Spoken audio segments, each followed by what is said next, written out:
वाह, क्या आइडिया दिया था जनाब ने। तेरी आवाज सुनकर, तेरा डांस देखकर अंदर हो जाएंगे, नौकरी मिल जाएगी। साली कोई नौकरी वोकरी तो मिली नहीं, यहाँ अंदर हो गए। उई, ओह, अरे बाप रे, ये भी अंदर आ गया। लगता है बड़ा खटमल है, लेकिन हमारे साथ कैसे आ गया अंदर? बंद कर अपनी ये बकवास। अब थोड़ी देर में हमारे कर्जदार भी हमारे साथ होंगे, जिनसे कपड़े भाड़े पे लिए थे, वो बैंड बाजा भाड़े पे लिया था, वो सब तुझे खटमल की तरफ मसल डालेंगे, देखना। अच्छा, हे भगवान, हमको जेल से बाहर मत निकालना। चलो बाहर निकलो, तुम्हारी जमानत हो गई। जमानत हो गई? हमारी जमानत कौन कर सकता है? कमाल है।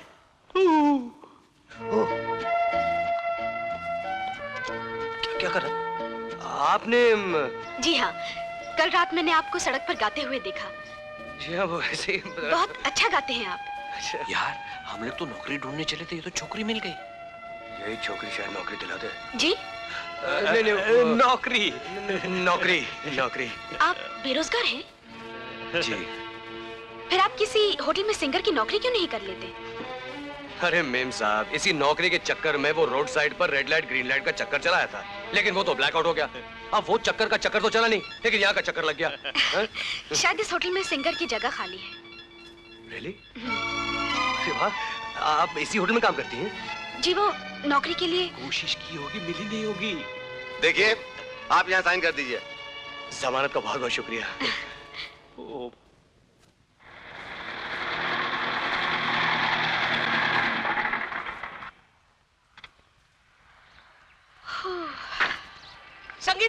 संगीता जी, गुड मॉर्निंग।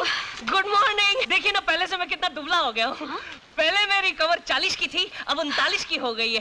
पहले मेरा वजन 96 का था, अब एक ही साल में 95 का हो गया है। What a change, what a change। Gangadhar Prasad, Yes। अगर तुम हर एंगल से 16 साल की दिखने लगे, फिर होगा क्या? मतलब ये, अगर तुम दुबले भी हुए, पतले भी हुए, सुकड़े भी हुए, तो भी मुझ पर कोई असर नहीं पड़ने वाला। देखिए, दुबले और पतले से क्या फर्क पड़ता है? दिल तो अभी जवान है ना। और अक्सर मैं आप ही के बंगले के आसपास चक्कर काटता रहता हूँ। वैसे तुमसे भी बहुत ज्यादा हैंडसम लड़के मेरे बंगले के सामने से गुजर जाते हैं। आज के दिन सावित्री ने भी बढ़ की पूजा की, और धर्मपत्नी, आज के दिन मेरा भाव भी बढ़ जाता है। लेकिन बात यह है, ये दिन साल में एक ही बार क्यों आता है, बार बार क्यों नहीं आता है? आप खामोश भी रहेंगे या ये पैर नहीं वो पैर? नहीं, बात यह है कि आज के दिन ही तो बोलता हूँ।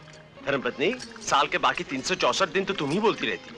देखिए जी, हमें फुजुल बातें सुनने की आदत नहीं है। लेकिन आज मेरे पैरों की बड़ी जबरदस्त किस्मत है। मैं आपसे कह देती हूँ क्या? हाँ, औरत जात, चाहे लक्ष्मी हो चाहे सरस्वती, जब तक पति के चरणों में न बैठे तब तक पत्नी नहीं कहलाती। अब आप मेहरबानी करके ये पैर हटाएंगे? इतनी जल्दी? सारी जिंदगी इस थाली में ही पैर धरे बैठे रहेंगे क्या? ओहो।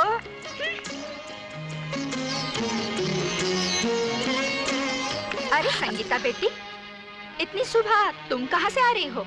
मम्मी, आप सुबह सुबह पूजा कर रही हैं और मैं दान धर्म का काम करके आ रही हूँ। अच्छा, ठीक कर रही हो। हाय डैडी। क्या गजब करती हो? कहीं तुम्हारी माँ ने देख लिया तो इस झूठ को सड़े हुए फ्रूट की तरह बाहर फेंक देगी। ओह डैडी, ये इम्पोर्टेड है। अच्छा ठीक है, डैडी को चुरूट को मक्खन तो लगा लिया, अब मतलब की बात पर आ जाओ। डैडी, एक लड़का है। लड़का? नहीं, एक चुरूट से इतना खतरनाक काम मुझसे नहीं होगा। वो शादी ब्याह मेरा डिपार्टमेंट नहीं है। ओह डैडी, शादी ब्याह की नहीं, हमारे होटल में एक लड़के को नौकरी दिलाने की बात कर रही हूँ मैं। नौकरी? अरे, जिसकी खुद की कुर्सी छीन गई हो, वो दूसरे को कैसे नौकरी दिला सकता है? प्लीज डैडी, इस लड़के को अपने होटल में आपको नौकरी दिलानी ही पड़ेगी। बेचारा बहुत ही जरूरतमंद है। उसने नौकरी पाने के लिए क्या कुछ नहीं किया, मगर सिवाय नाकामी के उसे कुछ नहीं मिला डैडी। सिर्फ तेरी आंखों से ही नहीं, तेरी बातों से भी उसके लिए दर्द टपक रहा है। डैडी, अगर आप उसकी हालत देखते, उसकी कहानी सुनते तो, और फिर अच्छी आवाज है उसकी डैडी, बहुत अच्छा गाता है, और हमारे होटल में एक गाने वाले की जरूरत है ना डैडी। मगर गाने वालों का इंटरव्यू लेना तुम्हारी माँ का कार्यक्रम है, मैं कैसे हाँ कर सकता हूँ? ओहो डैडी, कुछ भी कीजिए, उससे ये नौकरी मिल जानी ही चाहिए बस। ऋषा, ये दूध मेम साहब के लिए। जी साहब। मुझे दो, और तुम जाके मेरी दवा लाओ। मगर साहब।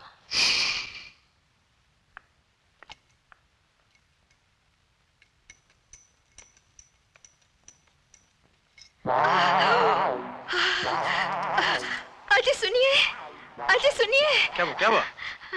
देखिए आज मैंने कुछ लोगों को ऑफिस में इंटरव्यू के लिए बुलाया है, आप चले जाइए ना। अरे मैं तो कभी इंटरव्यू नहीं लेता। अरे आप समझते क्यों नहीं? जाइए ना, मेरी तबीयत ठीक नहीं है। ठीक है, मैं जाता हूं। प्लीज। वाह, तो तुम यहाँ कौन सी नौकरी के लिए आए हो? सर, गले में सुरों का समंदर है, हाँ? हाथों में संगीत का हुनर है, हाँ। और आपके होटल में गाने वाले की नौकरी खाली है। हाँ। तुम रहने वाले कहाँ के हो? जी पिताजी लाहौर के थे, दादाजी भी लाहौर के थे, मगर मैं दिल्ली वाला हूँ सर। दिल्ली वाला। पिताजी का नाम? जी ज्ञानीनाथ शर्मा। अच्छा जी। अरे तब तो तुम केदारनाथ शर्मा जी के पोते हो? जी हाँ वो तो करोड़पति आदमी थे। सर, जो करोड़पति लोग होते हैं उनका अगर फायदा करोड़ों में होता है तो घाटा भी करोड़ों में हो जाता है। बस बिजनेस में जबरदस्त नुकसान हुआ, सिर्फ दौलत और बिजनेस ही नहीं, वक्त के हाथों दादाजी, माँ बाप सब छिन गए। उसके बाद बस अपनी दुनिया अपने ही कंधों पे खींचनी शुरू की और यहाँ तक आ पहुंचा। तो फिर कल से नौकरी पर आ जाओ। Really sir? Thank you sir, thank you. मगर याद रखना, इस होटल का मालिक मैं नहीं हूँ, मेरी पत्नी है, और वो लोहे की तरह सख्त है। Good morning madam. Good morning. कल जिनको होटल में गाने के लिए रखा गया है उन्होंने ये लिस्ट दी है। तो आप हैं मिस्टर अमर? Yes ma'am. कल ही हमारे होटल में तुम्हें नौकरी दी और आज तुमने सलाह देना भी शुरू कर दिया। नहीं मैडम, ऐसी बात नहीं है।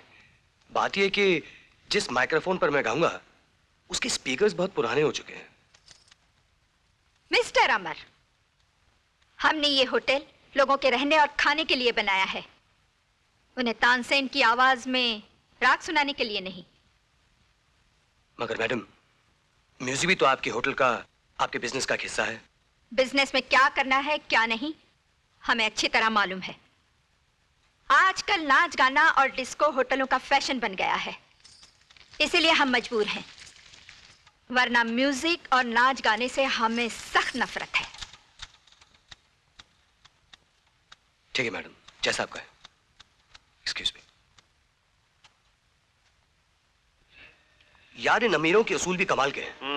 हम गरीबों के जज्बात को ऐसे कुचल देते हैं जैसे बनिया हमाम दस्ते में धनिया कुचल देता है। इसलिए तो मैं इन अमीरों को कोई आइडिया देता नहीं हूँ। एक तो वो लोग आइडिया लेते नहीं, अगर आइडिया लेते हैं तो बदले में कुछ देते नहीं है। ये अमीर लोग बड़े कंजूस होते हैं। यार, मेरी बड़ी बेइज्जती हुई। अरे ये गरीबों को बेइज्जत करके तो इज्जत कमाते हैं, क्योंकि इनकी अपनी कोई इज्जत होती नहीं है। ऐसे ही तो ये लोग इज्जतदार बनते हैं। यार, तू मेरा भेजा मत कर और बकवास बंद कर। अरे क्या तो करे, मैं बकवास कर रहा हूँ। मैं जो है गरीबी के लेवल को ऊंचा कर रहा हूँ और अमीरी के लेवल को नीचा कर रहा हूँ, ताकि तुम्हारा जो लेवल है वो मिलके। कहाँ गया? अरे संगीता जी, हाय। आपने जो सलाह दी उसका बहुत बहुत शुक्रिया, मुझे नौकरी मिल गई। आप यहाँ क्या कर रही हैं?